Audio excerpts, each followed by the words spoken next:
Hey collectors, welcome to my second video review in the StatueForum.com and Diamond Select Toys video review and giveaway series.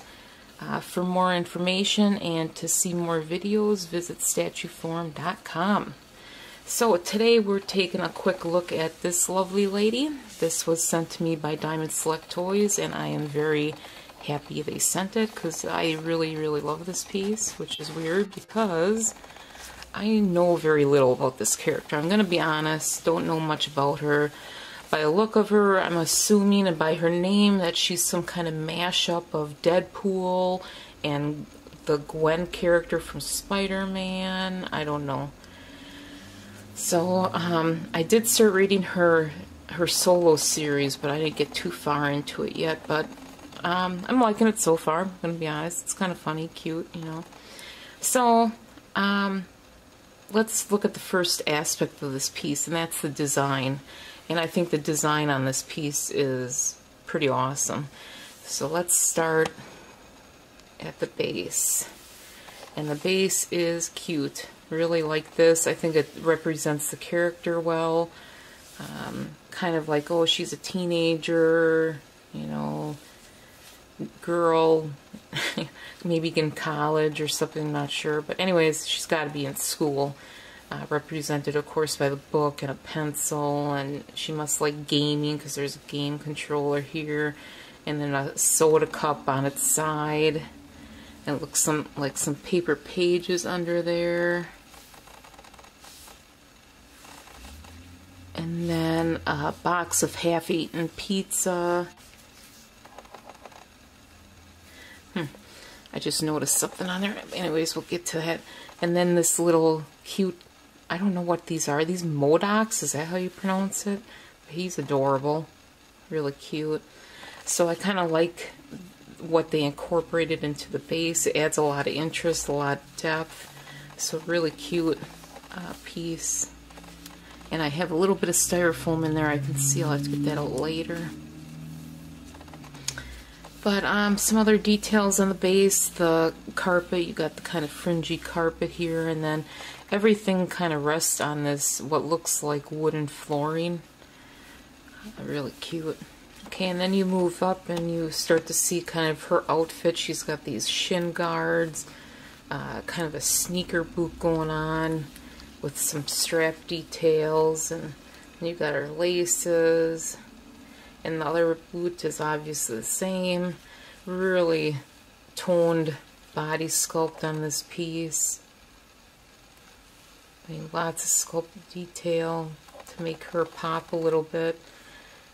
Another great part of the design is the pose. It has a lot of her limbs kind of cutting into the composition nicely.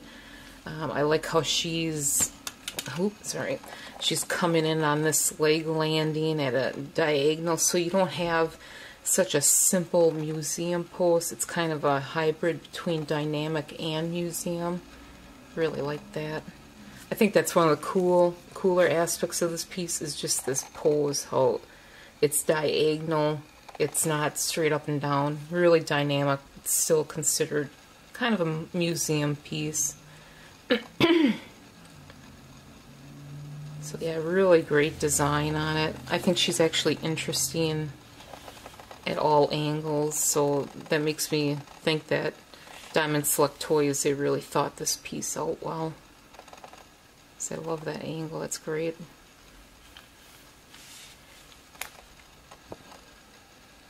It's a really nice design. And I think even in, like if you collect the Bowen pieces, I think this would look really great with them. Especially if you have kind of a real museum-like pieces, like a Spider-Man, a Deadpool, and then you put her in there. I think she'd really pop just because she is very dynamic. I think that'd be really neat, especially if you love kind of the humor of the character. She would stand out really nice. Okay, so let's get to the sculpt, and the sculpt was done by the great Claiborne Moore, who I think is one of the best sculptors when it comes to the female form, and he really surprised me with this one. and I'll tell you why. But let's start at the legs. That's actually what stands out the most to me on this piece. Really nice musculature in the sculpt. You know, she doesn't look overly toned, but she is. I don't know, there's like a happy medium in there. It just looks really nice. Not overly detailed, just perfect to the point. So just show you the rest. Oh, and she does have, I think, a cute butt. Nice tone, cute butt. So looks great at some angles there. Yeah, I really like that. Let's actually start lower. The boots, I think, are really cool, sculpted really cool. Lots of detail. You got, again, like I said before, the shin guards. And then they got these big straps that kind of go through the sides of them to tie them around her leg here. And then you got a really, I think, really detailed sculpted shoe, which is nice. And then, I don't know if I can get on camera, but her soles on the bottom of her shoes even have a texture, which is really nice. So here's her other boot. And I think they're really well sculpted. Really cute. Just the right amount of detail, that it's not overboard or boring, just right on amount.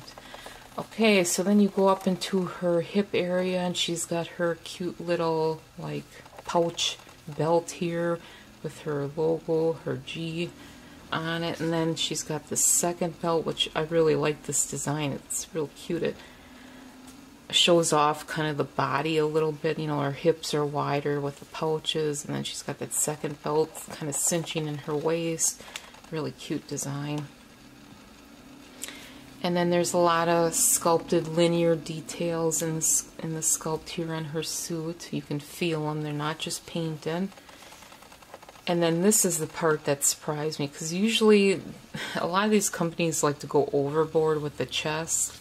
And on this one, they did not. She has a very kind of youthful physique on her. She doesn't have the, you know, triple Z breast size. You know, it's real small and youthful, but still, you know, there's nice curves there. So I thought that was really neat that a company finally, you know,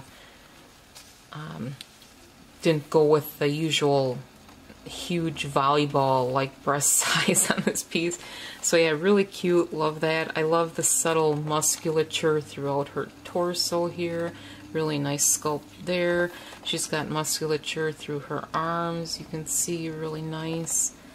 Let's see here.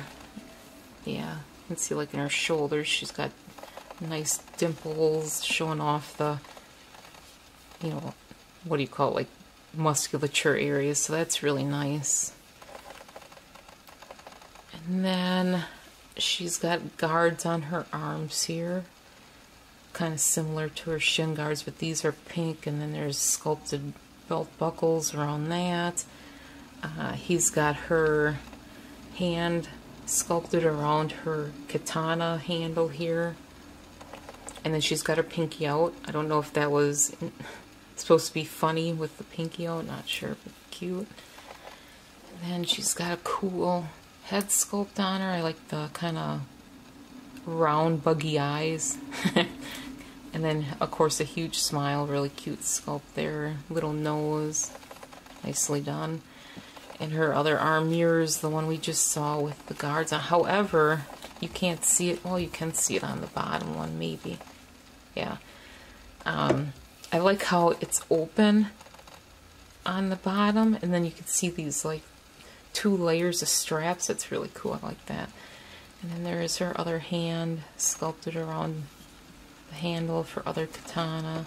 Then I almost forgot, she does have like the holders or whatever for her katanas on her back. So yeah, lots of great detail in this piece. Great sculpt, subtle yet, you know, cool. You know, everything stands out nice. You can see all the sculpted detail. So yeah, I think the design and the sculpt of this piece both are 10 out of 10s for me. Really well done. So yeah, just give you another look. I think her katanas must be a plastic, because if this was resin, they'd break like instantly. So yeah, the katanas themselves, maybe just the blade area is plastic.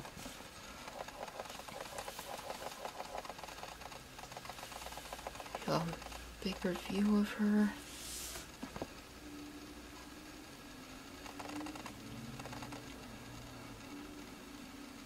So really cool piece, really love this one.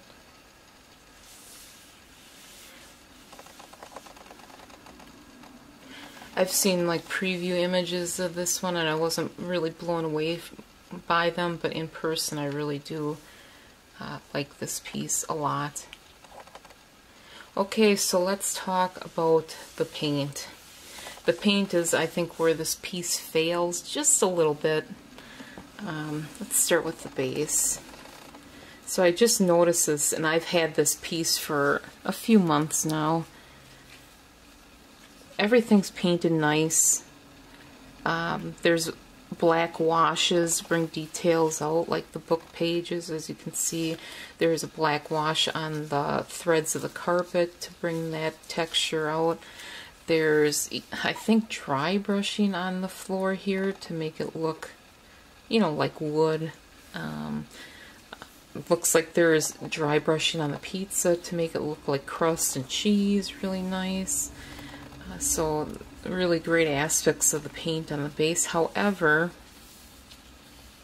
I should tell you about Modoc. This Modoc is painted really nice.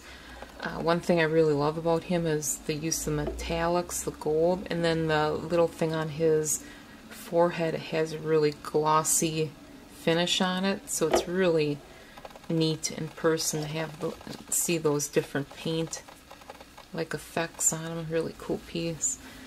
But yeah, anyways, I noticed here right in front of my thumb there's like a white puddle that came off. It looks like they painted the pages under the cup white, and they ran, like the paint, maybe they got too much paint on it and it ran into my base here onto the carpet, which is really strange because the pencil is then painted on top of that. Like they didn't go back when they were painting the pencil. They didn't go back with the red and touch it up. They just left that paint run there. So that's really bizarre. Okay, and then I see there's a little bit of paint that spills out onto the red, like under the box, but that's really not noticeable when it's on display because you're displaying it likely at this angle. You don't see the bottom of the box at all. But yeah, that splash of, or drip of white paint, I didn't see that at first. Kind of interesting. Okay, so everything else seems to be painted well. A lot of the details are a little off on the base. The controller, the buttons are a little messy. But again, I only see that close up. I don't see it at a regular display distance. But yeah, I really like the painting techniques that they utilized in the base, like the washes, the dry brushing. There's really a lot going on here. Looks like they even used like a decal for the top of the box. I mean, there's some stray paint, like the red on the cup. You can see it goes just a little bit over the Sculpt line, but I think it's fine for a normal display. So yeah, lots of paint applications on the base. I don't know how they actually did this. I'm assuming he was a separate piece that they just glued down in the end. Okay, so let's move up. We're gonna do her skin next. Her skin is lovely. It's just, it's so slightly orange, but it's to the point where it doesn't bother me. I mean, she looks tan, so I think it works well for this piece.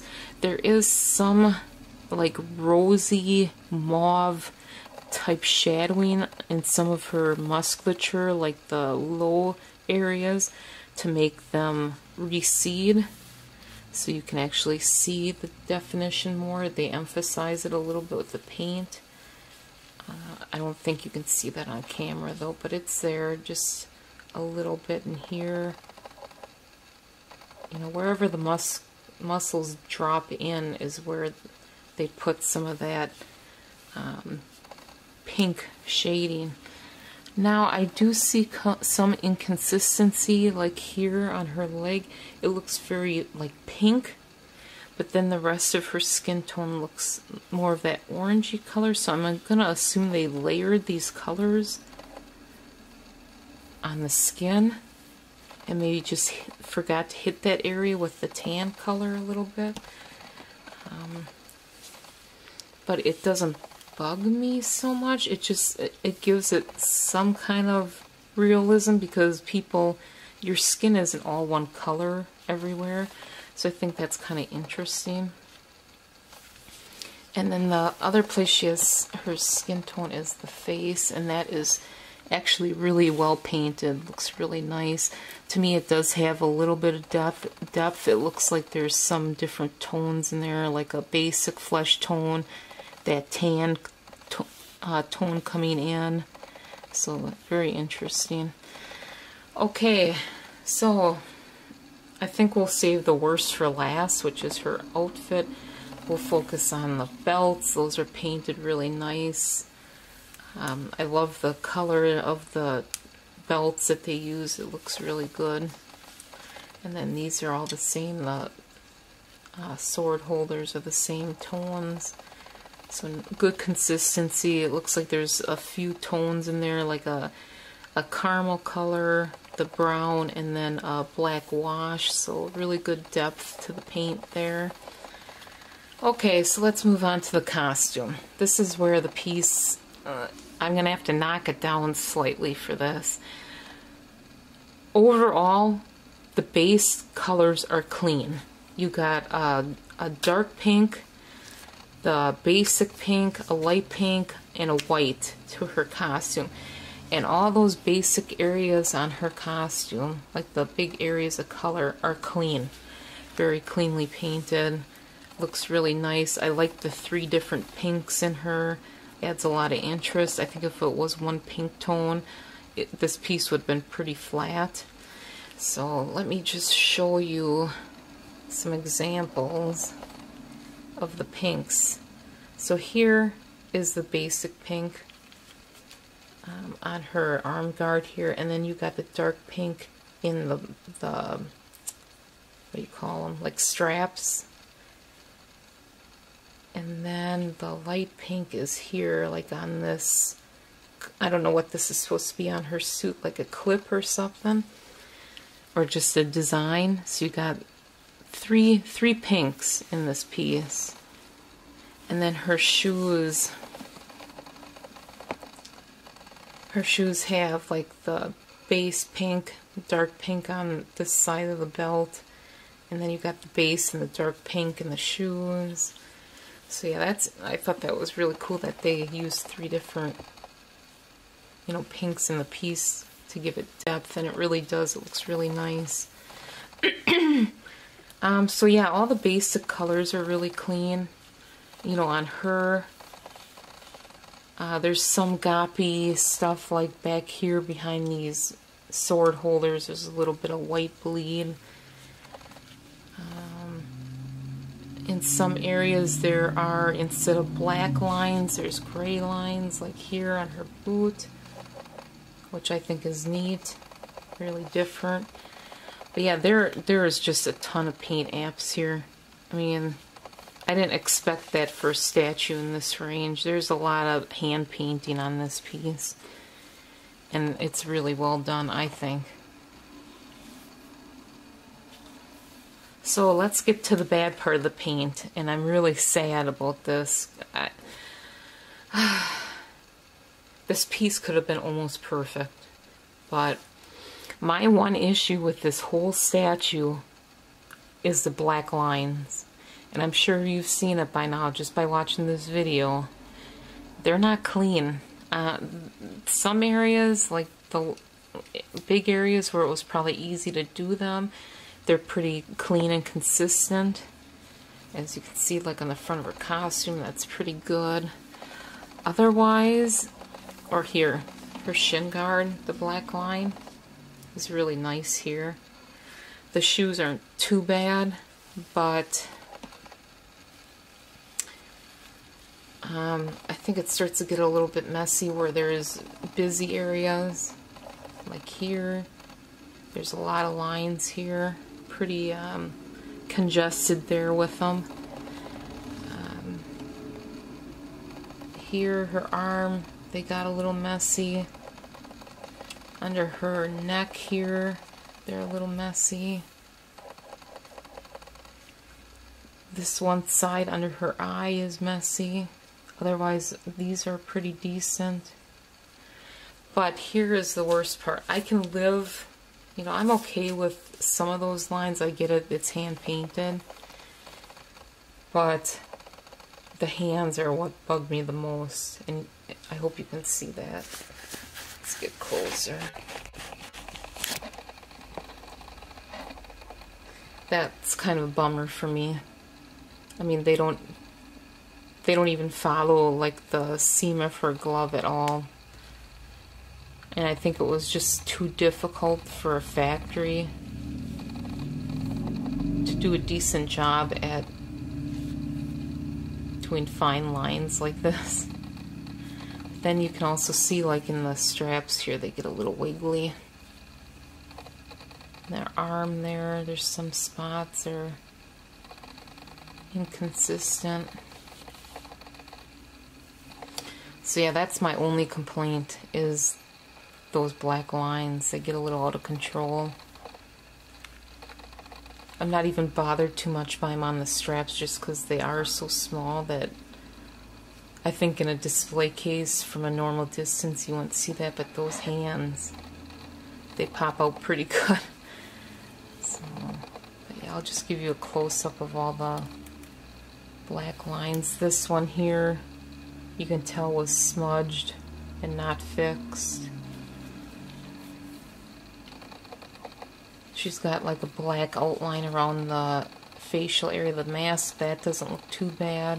It's just this one eye. There's multiple marks under it. There you can see her arm guard. The black paint. Yeah, it's a little wiggly. And then her hand there, the inside.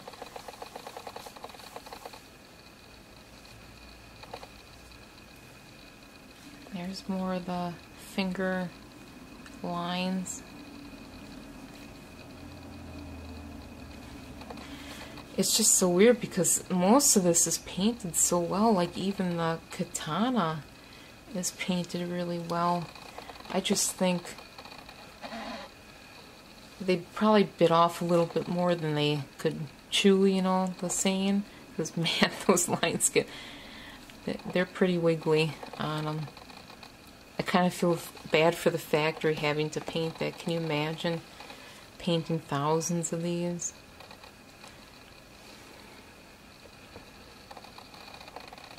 More lines. And her crotch area does get a little messy.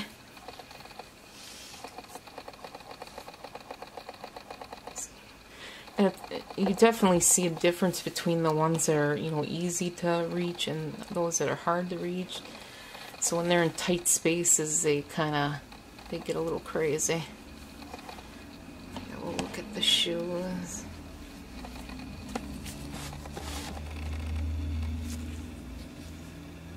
Shoes aren't too bad. Up here it gets a little off, but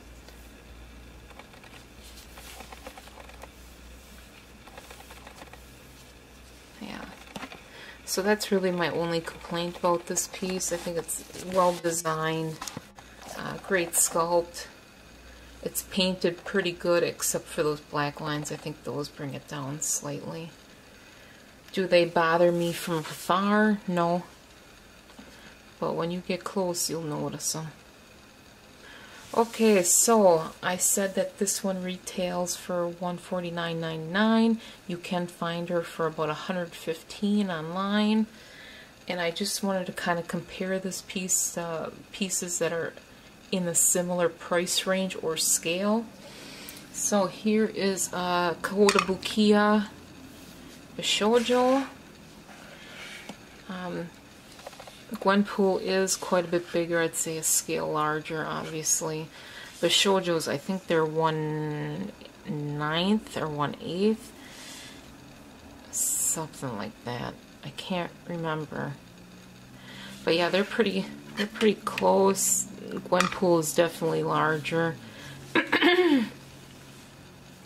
And I think this Bishoujo is slightly larger scale. I don't know, it's hard to tell with Bishoujos because they would do some that were small, like Jubilee in them, because they're younger, and then, I don't know, if you take like some of their other pieces like Thor or Loki and put them next to Lady Deadpool here, she looks small, so their scale is kind of hard to determine or compare to other pieces. I don't know, it's just weird. But yeah, you can see the difference in scale here. And these now are both similarly priced. Bishoujos are actually hitting like, I think I found the range for them. $89.99 to about $120. So here you're paying, you know, $90. You're not paying that for her now. I think when she came out, she was probably $80. But I'm just saying now you're getting Bishoujos in the $80 to $120 range. Bishoujos are definitely painted better than this piece. They got more variation in like the shading and everything. But this is PVC again. Gwenpool is solid resin. So gotta take that into account. You're getting a resin piece for $115 to $150, which is pretty cool. Okay, and then I wanted to compare her to, get her up without wrecking it.